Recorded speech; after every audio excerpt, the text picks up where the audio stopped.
بسم اللہ الرحمن الرحیم۔ السلام علیکم ورحمۃ اللہ وبرکاتہ۔ معزز ناظرین، اسلامائزیشن کے حوالے سے ہمارا سلسلہ وار جو پروگرام ہے وہ جاری ہے، اور آج کا ہمارے ٹاپک ہے مرکزی جمعیت اہل حدیث پاکستان۔ ناظرین، پاکستان میں اہل حدیث اسکول آف تھاٹ کی جو پولیٹیکل ریپرزنٹیشن ہے وہ مرکزی جمعیت اہل حدیث ہی کر رہی ہے۔ اگر ہم غور کریں تو ہمیں پتہ چلتا ہے کہ 1902 میں مولانا نذیر حسن دہلوی کے شاگرد مولانا عبداللہ غازی پور، مولانا شمس الحق اور مولانا عبدالجبار غزنوی نے دیگر اہل حدیث علماء کے ساتھ مل کر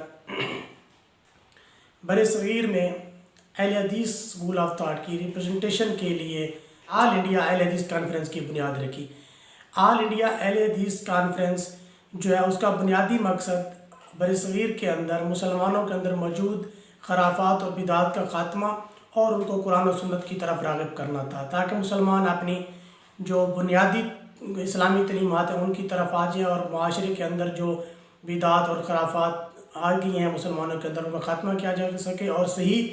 اسلامی جو تعلیمات ہیں ان کو روشناس کروایا جا سکے۔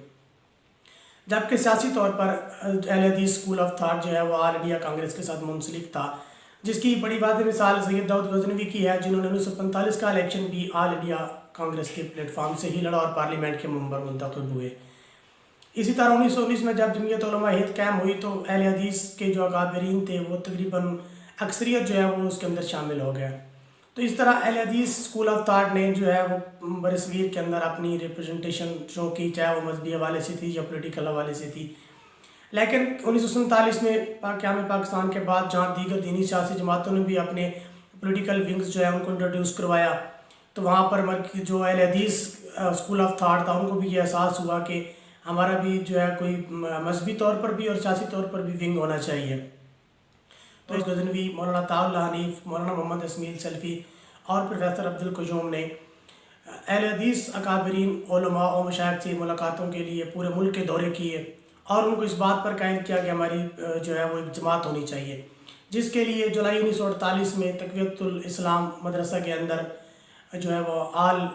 پاکستان اہل حدیث علماء و مشائخ کی کانفرنس منعقد ہوئی، جس کے اندر جمعیت اہل حدیث کی بنیاد رکھی گئی، جس کا بنیادی مقصد پاکستان میں مسلمانوں کو اسلامی تعلیمات سے روشناس کروانا اور ان کے اندر موجود غیر اسلامی تہذیب و تمدن کو دور کرنا تھا، جبکہ سیاسی طور پر بھی اپنے آپ کو منظم کرنا تھا تاکہ اپنے جو حقوق ہیں ان کا تحفظ کیا جا سکے۔ تو اس سلسلے میں 1948 سے لے کر 1970 تک جو ہے وہ ایک مذہبی جماعت کے طور پر اہل حدیث مرکزی جمعیت اہل حدیث ہمارے سامنے موجود ہے۔ اس وقت 1948 میں جب اس کی بنیاد رکھی گئی تو پروفیسر عبدالقیوم امیر منتخب ہوئے، جبکہ کچھ عرصے بعد انہوں نے ہمارا سے اس وجہ سے ریزائن کر دیا کہ وہ گورنمنٹ کالج کے اندر پروفیسر تھے، جس کی وجہ سے حکومت کی پالیسی کے تحت وہ اس عہدے کو اپنے پاس نہیں رکھ سکتے تھے، تو انہوں نے اس کا ریزائن کیا۔ اس طرح پروفیسر عبدالقیوم کے ریزائن کے بعد کچھ عرصہ کے لیے قائم مقام جو کیئر ٹیکر تھے ان کے وہ بن گیا مولانا طاء اللہ حنیف صاحب، اور کچھ عرصے بعد مولانا اسمیل سلفی جو کہ حج کے لیے گئے ہوئے تھے، ان کی واپسی پر ان کو امیر منتخب کر دیا گیا۔ 1968 میں مولانا محمد اسمیل سلفی کی وفات پر حافظ محمد گوندلوی کو امیر منتخب کیا گیا، جبکہ اس دوران جمعیت اہل حدیث 2 حصوں میں تقسیم ہو گئی، جس میں ایک حصہ کے امیر مولانا معین الدین نقوی جبکہ دوسرا حصہ کے امیر مولانا بدیع الدین راشدی منتخب ہوئے۔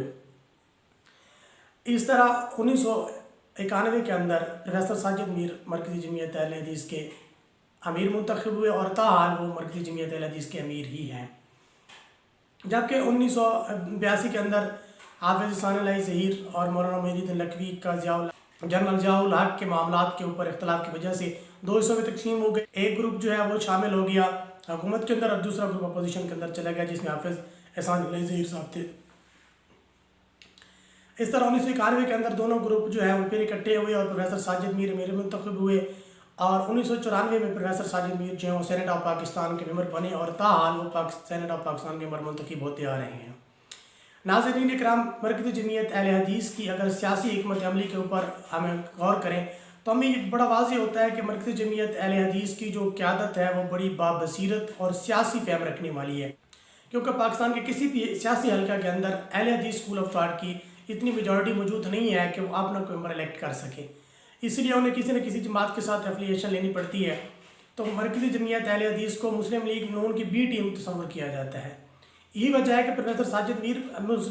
مسلم لیگ نون ہی کے پلیٹ فارم سے سینیٹ آف پاکستان کے ممبر منتخب ہوتے آ رہے ہیں۔ اقلیتی اسکول آف تھاٹ ہونے کے باوجود سینیٹ آف پاکستان کے اندر نمائندگی یہ جماعت کی سیاسی حکمت عملی کو بڑے اچھے انداز میں واضح کرتی ہے۔ اس طرح 2002 کے الیکشن کے اندر مرکزی جمعیت اہل حدیث نے متحدہ مجلس عمل کے پلیٹ فارم سے حصہ لیا اور MMA کے جو کینڈیڈیٹ تھے ان کو سپورٹ کیا، جس کی وجہ سے KPK کے اندر جو ہے وہ MMA کی گورنمنٹ بنی، جہاں پر اہل حدیث اسکول آف تھاٹ کے مولانا فضل الرحمان مدنی کو مشیر بنایا گیا وزیر اعلیٰ کا، اور انہوں نے وہاں پر نفاذ اسلام کے حوالے سے بڑا کردار ادا کیا۔ اس طرح موجودہ ناظم اعلیٰ حافظ عبدالکریم جن کا تعلق ڈیرہ غازی خان سے ہے، وہ بھی نون لیگ کے ٹکٹ سے ہی MNA منتخب ہوتے رہے ہیں، اور 2017 میں وہ وزیر مواصلات بھی منتخب ہوئے ہیں، اور حالیہ سینٹ کے انتخابات میں حافظ عبدالکریم بھی سینٹ آف پاکستان کے ممبر منتخب ہوئے ہیں۔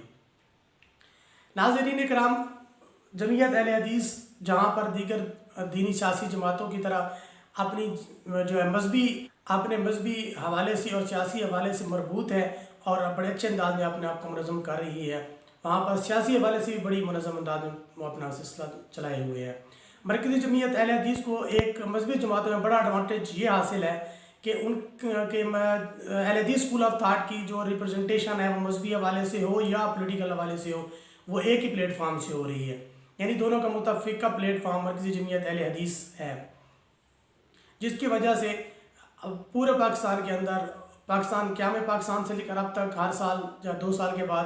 آل پاکستان اہل حدیث کانفرنس منعقد کی جاتی ہے، جس میں دنیا بھر سے اہل حدیث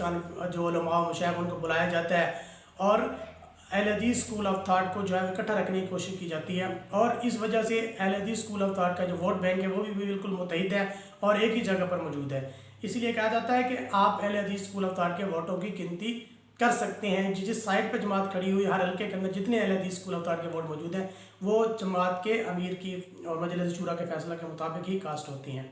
تو یہ تھا جمعیت اہل حدیث کا انٹروڈکشن۔ اب اہل حدیث اسکول آف تھاٹ کا پاکستان میں اسلامائزیشن کے لیے اور پاکستان کی جو سیاسی صورتحال اس کے اندر اس کا کتنا کردار ہے، اس کے اوپر ہم مزید انشاءاللہ ویڈیوز کے اندر آپ سے ضرور ذکر کریں گے، کیونکہ مرکزی جمعیت اہل حدیث کی قیادت اور جو اس کا ہفتہ روزہ اہل حدیث ہے وہ اس چیز کا دعویٰ کرتی نظر آتی ہے کہ میاں نواز شریف کے دور کے اندر نفاذ اسلام کے لیے جتنا کام ہوا ہے اس کا سر پروفیسر ساجد میر کے سر ہے۔ تو اس میں کس حد تک حقیقت ہے اور اہل حدیث اسکول آف تھاٹ کے ساتھ ساتھ پاکستان کے لیے مرکزی جمعیت اہل حدیث کا کیا کردار ہے، اس کے لیے ہماری اگلی ویڈیو کا انتظار کیجیے۔ اللہ حافظ۔